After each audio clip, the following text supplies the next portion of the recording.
toute franchise, c'est l'invité politique de Christophe Barbier. Bonjour Christophe. Bonjour Léa. Et ce matin, vous recevez Robin Reda. Robin Reda, bonjour. Bonjour Christophe Député Barbier. Les Républicains de l'Essonne.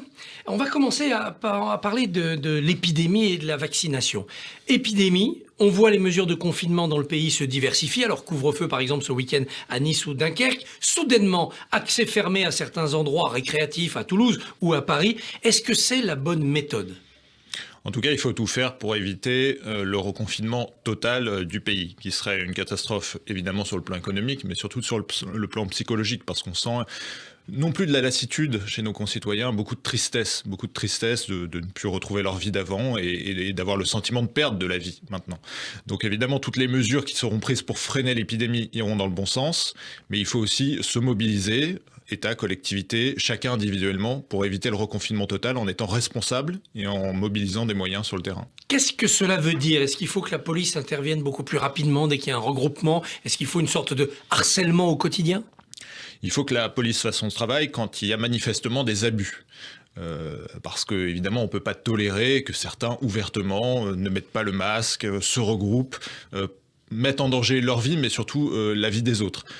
Après, je ne suis pas pour un État tout policier parce qu'il y a, comme on le disait, beaucoup de lassitude et de tristesse. Et je crois qu'il faut surtout mettre le paquet sur tout ce qui est sanitaire.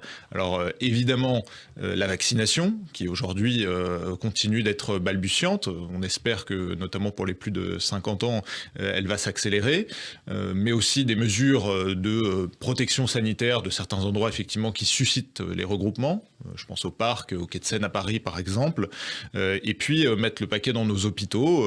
En Île-de-France, par exemple, il y a un déploiement de nouveaux lits de réanimation grâce à la mobilisation de la région Île-de-France et des fonds européens.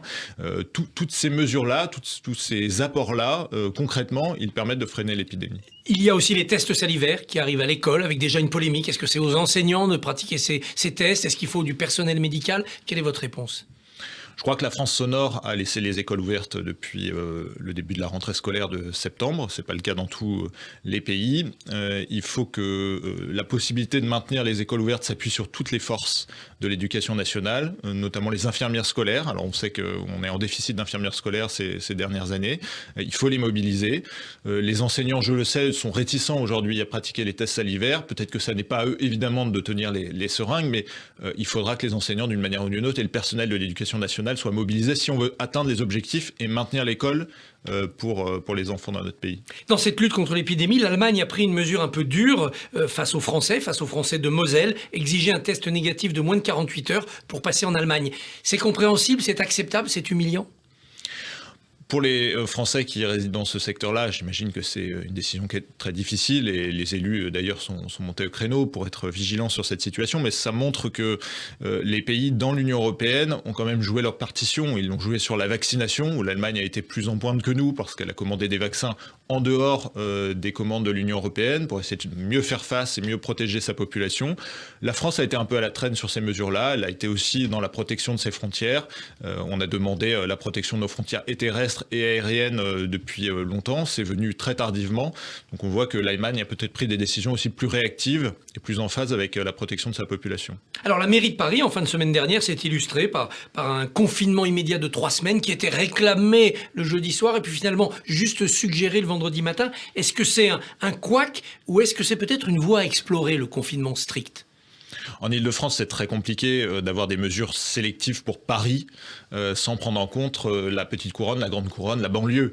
Anne Hidalgo, on le voit, c'est sa psychologie, ne se concentre que sur sa ville, que sur Paris, alors que chaque jour, des centaines de milliers d'habitants comme moi de la banlieue viennent à Paris pour travailler, pour différentes activités.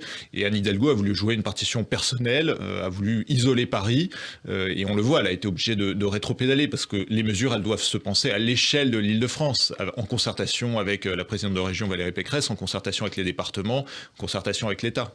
Alors Valérie Pécresse demande que les vaccins soient concentrés sur les zones où l'épidémie flambe, non plus indexés sur la population, mais sur la population hospitalisée. Est-ce que vous soutenez cette proposition ? Mais c'est du bon sens. D'abord, on n'a pas eu, pardon de le dire, des vaccins réellement proportionnellement à la population des départements. Moi, je suis élu de l'Essonne, 1 300 000 habitants. On a eu jusqu'à présent 5 000 à 10 000 vaccins par semaine. C'est très peu. Autant que dans certains départements où l'épidémie ne flambe pas, comme par exemple en Bretagne, le Finistère ou le Morbihan. Maintenant, effectivement, ça me paraît de bonne politique que ce soit indexé sur la population en réanimation et le taux d'incidence du virus dans ces départements. On sait bien qu'en Ile-de-France, dans le Grand Est, l'épidémie, depuis le début, depuis 1 an, a beaucoup plus touché les populations que dans d'autres régions. Donc ça paraît assez normal que la vaccination soit plus massive, tout comme les tests d'ailleurs, dans ces régions-là. Est-ce que vous soutiendrez le pass sanitaire que le président de la République veut mettre en place pour la reprise de certaines activités, alors qu'aujourd'hui même, les milieux de la culture écrivent au président pour lui dire « rouvrez nos lieux ». Moi, je pense qu'il faut être très prudent avec ce qu'on peut appeler le passeport vaccinal ou le carnet sanitaire, je ne sais pas comment il faut l'appeler encore. Pour les déplacements, notamment en dehors de nos frontières, ça me paraît normal. Et aujourd'hui, la vaccination est déjà un motif, ou la certification de test sont déjà des motifs pour pouvoir se déplacer, ça paraît normal. Pour pouvoir se rendre dans les lieux de culture ou dans d'autres lieux qui aujourd'hui sont fermés comme les restaurants, je ne sais pas si on doit aller jusque-là, qui les contrôlerait, qui aurait accès à ces données. Moi, je pense qu'il faut faire confiance à la responsabilité des Français. Ils ont été très responsables et très résilients sur le port du masque, sur les gestes de barrière, dans la majeure partie d'entre eux. Je pense qu'ils le seront demain. S'ils savent qu'ils sont atteints par le virus ou qu'ils n'ont pas été testés ou qu'ils ne sont pas vaccinés et qu'ils sont personnes à risque, je pense qu'ils ne prendront pas le risque de se déplacer. Alors, vous avez mené une mission parlementaire sur le cannabis récréatif qui s'est terminée hier. Est-ce que la demande de légalisation, de régularisation de la part des citoyens est forte ? On est sur un sujet qui est loin d'être anecdotique parce qu'il touche à la santé des Français, à la sécurité des Français. Il interroge aussi notre modèle républicain parce qu'aujourd'hui, on le sait, il y a des jeunes qui préfèrent se complaire dans cette économie parallèle du cannabis, de l'économie souterraine, plutôt que de poursuivre un parcours scolaire et professionnel normal parce que c'est la garantie d'argent facile. Donc c'est un sujet très sensible qui ne touche pas qu'à l'image d'Épinal qu'on peut avoir du cannabis. Les Français sont en tout cas partagés sur la situation actuelle, c'est-à-dire qu'ils voient bien que la répression ne fonctionne pas, que l'interdiction du cannabis n'est que théorique et qu'en fait le cannabis circule partout, notamment dans les établissements scolaires et chez les plus jeunes. Après, il y a beaucoup d'interrogations sur le plan sanitaire notamment, et c'est pour ça qu'on a mené une mission à l'Assemblée nationale pour essayer de dépassionner ce débat et de poser tous les paramètres sur la table. Vous ne craignez pas que si on légalise le cannabis, eh bien le trafic se reporte vers les drogues dures ou vers le trafic d'armes ? Non, d'abord, il faut effectivement être très prudent avec le terme de légalisation. Légalisation, ce n'est pas la permissivité. Aujourd'hui, les armes notamment sont légales, mais pour autant, tout le monde ne peut pas acheter une arme et en posséder une. Donc la légalisation est une voie plutôt de régulation. C'est comme ça que ça s'est fait dans certains pays, notamment américains ou au Canada. Ensuite, le report sur les trafics, on n'éradiquera jamais les trafics et l'économie souterraine dans un pays. On le voit d'ailleurs sur la cigarette. Le trafic de cigarettes aujourd'hui est fort en France. Mais si on pouvait réorienter une partie de la consommation, que j'allais qualifier de non problématique, pour pouvoir se concentrer sur la lutte contre les dealers, les têtes de réseau et la prise en charge de la grande toxicomanie, parce que ceux qui consomment des drogues dures, comme vous dites, ont commencé par le tabac, par le cannabis, eh bien déjà on libérerait des moyens, et policiers et sanitaires, pour mieux traiter les toxicomanies dans notre pays. C'est un bon sujet de référendum, ça, à terme, non ? C'est un bon sujet qu'il faut poser aux Français, et c'est pour ça qu'on a lancé depuis 1 an cette mission d'information à l'Assemblée nationale, que le débat vienne déjà dans le débat parlementaire à l'Assemblée nationale, là où c'est un sujet qui a longtemps été jugé comme tabou. C'est déjà un grand pas qu'on ait ce débat. Je ne sais pas comment il faudra le trancher à la fin, si c'est par une campagne nationale, locale, un référendum, mais en tout cas que cette question vienne dans le débat public, dans le débat politique, et que des parlementaires s'en emparent, ça montre que c'est une question sérieuse et que ça n'est pas juste une question effectivement anecdotique. Alors après les drames de la semaine dernière en Essonne, avec 2 adolescents tués, la demande sécuritaire en milieu urbain s'est encore accrue. Aujourd'hui, réunion à distance, visioconférence entre Gérald Darmanin, Jean-Michel Blanquer et Éric Dupond-Moretti sur les bandes. Est-ce que pour vous, élus de l'Essonne, la solution c'est d'abord plus de policiers ?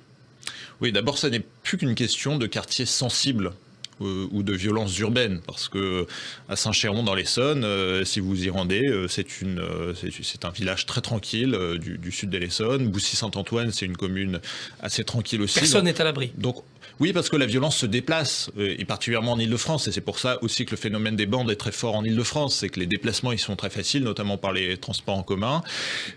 Ça touche des très jeunes, et donc d'abord il faut effectivement de la présence humaine, c'est important aux abords des établissements scolaires, il faut de la coopération entre les polices nationales et les maires pour que les polices municipales soient mobilisées. Moi je le vois dans mon territoire, on évite chaque semaine des rixes, des bagarres, alors pas forcément heureusement de la violence ou de l'intensité qui sont celles qui ont mené à des terribles drames la semaine dernière en Essonne, mais on les évite par une bonne coopération, par une bonne entente, par une surveillance accrue, notamment des réseaux sociaux. Alors tous les réseaux sociaux ne sont pas ouverts, mais quand on a une vraie mobilisation sur le terrain des élus et des polices nationales et municipales, on peut repérer ce qu'on appelle les signaux faibles pour essayer d'anticiper les bagarres et les affrontements.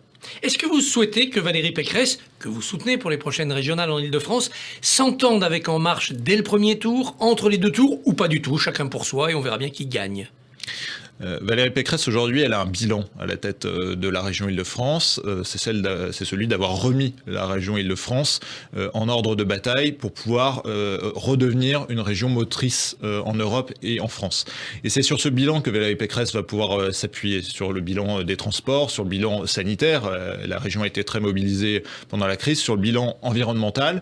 Et tout ça va faire un effet d'entraînement qui permettra à Valérie Pécresse, j'en suis sûr, de poursuivre son action à la tête de la région Île-de-France. Seule, sans avoir besoin de renfort. Mais aujourd'hui, Valérie Pécresse a une majorité régionale qui est déjà composée de nombreux alliés, notamment le MoDem. On a fait un très bon travail ensemble depuis 2015. Je pense que Valérie Pécresse, sur son nom et sur son projet et sur son bilan, peut rassembler sans avoir besoin d'avoir des combinaisons politiques qui ne seraient pas comprises par les franciliens. Est-ce qu'elle peut à la fois demander à 12 millions de franciliens de la reconduire pour 6 ans et leur dire 3 mois après, finalement non, je vais à la présidentielle?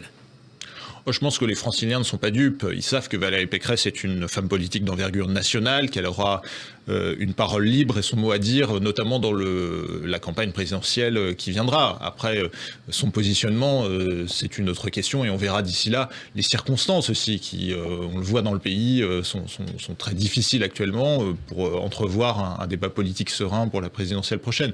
Valérie Pécresse, je le disais, a un bilan. Elle a aussi un projet à porter pour l'Île-de-France autour d'une équipe, autour d'une majorité qui l'a accompagnée depuis 2015. Je pense que les franciliens voudront d'abord que cette action se poursuive et n'en voudront pas à Valérie Pécresse de dire ce qu'elle a à dire ensuite au plan national.